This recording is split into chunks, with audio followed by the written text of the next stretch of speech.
Data is an extremely important aspect of how we drive our daily instruction.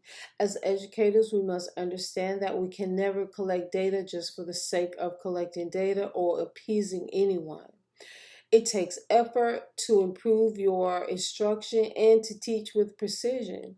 If you notice that your class as a whole is struggling with a certain concept, that could be a signal that you need to try a different strategy during your instruction. And you need data to determine what strategy that you want to use next. Data is also an essential part of how we run an effective classroom. While on the road of data collection, it's going to seem tedious and it's going to seem long, but you will benefit from learning a deeper exploration of your standards that you teach and from the rich data that you collect. Collecting data is not a task that can be done overnight. Data collection takes weeks or even months. It takes researching other collections just to find the best approach for your instruction and to provide more opportunities for your student success. Robler and Hughes, 2018.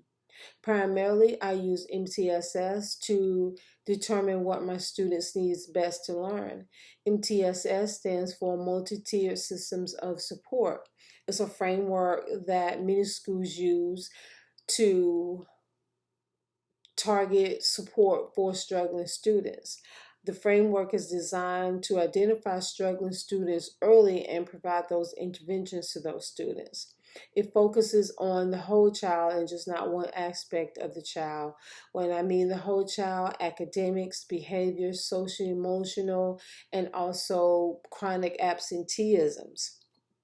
And also MTSS, I track my students through tiers. Tier 1, which is the high quality instruction that students get, those students that don't need a lot of intervention. I have my Tier 2 students who need they're in that pocket where they might need as much intervention, but they do need intervention and they can be grouped together. But then I have Tier 3 students who need that individualized instruction and more intense interventions. So while I'm trying to provide students with the best strategies and I'm collecting data for them, they are required to collect the data alongside with me. So if I'm collecting behavior data, they have to collect and record their own behavior data. If they're missing a lot of days or if they tardy a lot of during the semester, they are collecting and they're tracking their own data. And we use these notebooks, either digital or paper copies, because some students like their paper notebooks.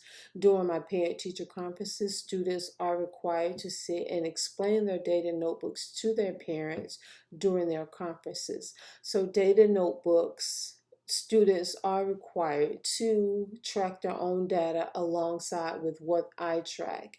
And we sit down and we have our individual conference, myself and the student, and we discuss their data notebooks.